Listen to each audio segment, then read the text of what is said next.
Oke, sebelum ke Ustadz Taufikur Rahman sedikit nih, Ti. Ini bicara pengalaman tarawih soalnya nih, Ti. Saya ingin ke Mekah lagi nih. Pak Ismail Nahdi, tarawih di Mekah itu kabarnya kan memang satu malam itu 1 juz begitu ya. Nah itu gimana rasanya gitu? Ya.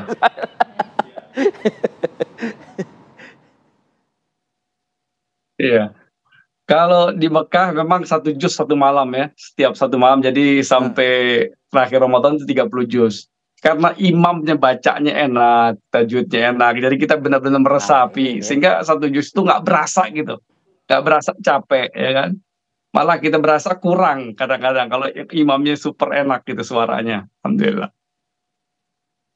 Nah itu kalau ini sebetulnya bukan untuk apa-apa, mohon maaf ya, karena kan mungkin kan masyarakat di tanah air kan juga mungkin belum ada yang pernah melaksanakan tarawih di sana dan sebagainya.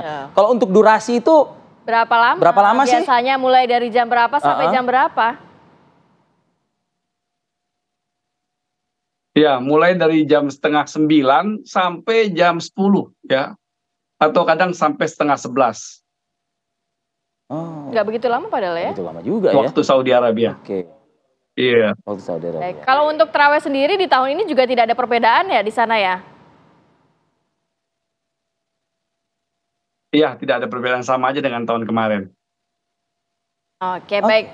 Saya mau kembali lagi ke Pak Ustadz. Pak Ustadz berbicara mengenai tarawih. Ini kan juga kalau melaksanakan. Gue mau nanya nih, Ti. Udah pernah ngerasain belum?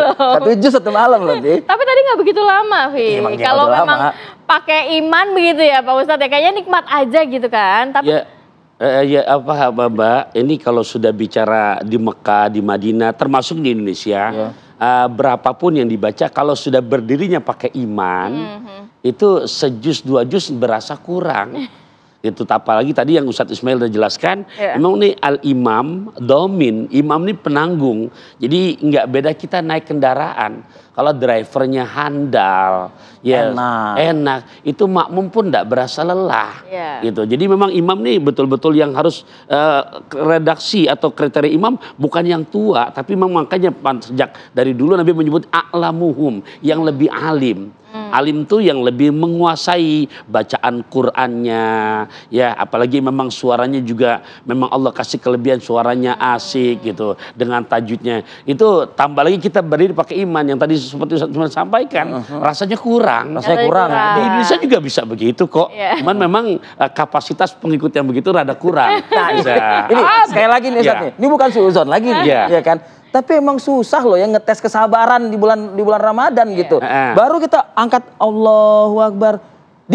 Bismillahirrahmanirrahim. Ini panjang nih, udah panjang nih. Nah itu ngetes kesabaran ini susah gitu. Gimana nih? Ada kiat-kiatnya nggak Ustadz? Jadi patut diingat ya, tarawih sendiri artinya sholat santai. Istirahat. Jadi tidak terburu-buru gitu kan. Nah dan yang namanya tadi disinggung sabar. Oh iya dong, karena yang namanya sabar itu kalau kita pinjam bahasa Nabi kebagi menjadi 3. Ada as-sabru alal musibah, sabar di saat Allah berikan musibah. Berarti yang nyata seperti saudara-saudara kita yang di Palestina. Nah kemudian ada lagi as-sabru alal maksiyah, sabar ketika maksiat di depan mata. Kita lagi puasa nih, gitu kan? Kita keluar. Kadang-kadang kan kalau sekarang masih terasa puasanya Indonesia. Atau ntar seminggu kedua, gitu kan? 10 hari kedua, 10 hari ketiga, gitu kan? Kan bisa aja. Mungkin kru nggak tahu kita belagak beluda. Itu maksiat gitu. Nah sabar yang ketiga tadi yang ditanyakan as-sabru alal ibadah, sabar dalam hal ibadah. Dan sholat itu salah satu cara mi'raj hamba kepada Allah. Mi'raj itu maksudnya berjumpa dengan Allah, sesuatu yang kita cintai, objeknya Allah. Di saat kita berjumpa, tidak beda kita dengan istri kita. Sudah saling take and give. I love you, you love me. You and me, fa belong. I belong to you, you belong to me. You and me, pa belong. Pasti di saat ketemu, inginnya lama. Nah begitupun dengan sholat. Betul, iya sama lah ya. Iya. Nah makanya tolong untuk mereka nih di saat perintah buat sholatnya sama beriman, sholat juga puasa juga sama. Konsep Quran surat Al-Baqarah ayat 153, ya ayyuhalladzina amanusta'inu bis-sabri was-shalah. Hai orang-orang yang beriman, minta tolonglah kamu kepada Allah dengan cara sabar dan sholat. Tapi gimana caranya Pak Ustadz? Kadang-kadang kan kita suka tidak bisa mengontrol emosi dan kesabaran. Lagi macet-macetan pulang kantor mau buka puasa. Bertabrakan, emosi, ya kan? Klakson. Kemudian juga banyak hal-hal yang juga bagaimana nih kita harus bisa ngerem emosi kita, memupuk kesabaran kita di bulan suci. Berarti refleksi daripada puasanya belum kita dapatkan. Ini juga jejak 14 abad tahun yang lalu Nabi wanti-wanti, rubbas soim laisalahu min siyamhi ilal ju'i wal atos. Berapa banyak nanti engkau dapati umatku yang mereka berpuasa nggak kalah puasanya, pol, tapi punten cuma dapat 2, lapar dan haus. Jadi janji Quran tujuan puasa untuk menggapai, menggiring menjadi la'allakum tattaqun itu kosong. Tatakun gimana sih? Ya saya pinjam bahasa Imam Husairi yang di hatinya tak makin handap asor, tawadu. Qaf makin muncul di perbuatan akhlaknya qanaah, mensyukuri nikmat yang ada yang Allah berikan pada kita. Wow, waro, nggak, kalau udah waro nggak mungkin korupsi, nggak mungkin. Gitu. Karena jangankan yang haram, yang syubhat pun dia tinggalkan. Tuh, itu mestinya begitu. Jadi menyadari, oh berarti ini puasanya nggak bener nih, masih emosi. Betul, nggak beda sholat. Sholat kan tujuannya Al-Ankabut ayat 45, inna sholat tatanha anil fahsya'i wal munkar. Sungguh sholat yang benar bisa membawa yang sholat mencegah perbuatan keji dan munkar. Tapi kok saat dia sholat, punten, itu baru sekedar tukang sholat. Bukan orang yang mendirikan sholat.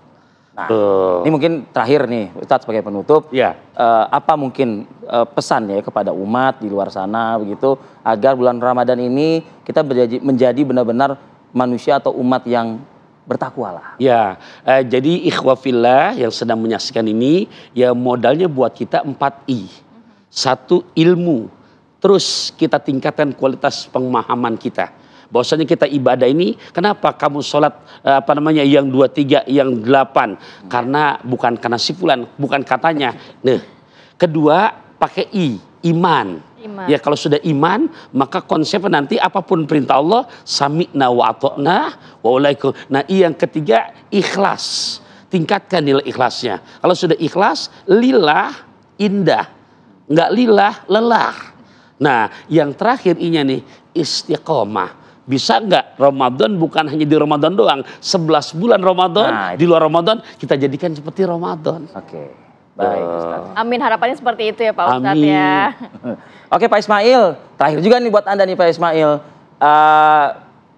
Apa ya mungkin yang bisa disampaikan juga oleh kita yang ada di sana memaknai bulan suci Ramadan ini, apalagi berada di kota suci yang menjadi harapan juga seluruh umat di dunia begitu loh.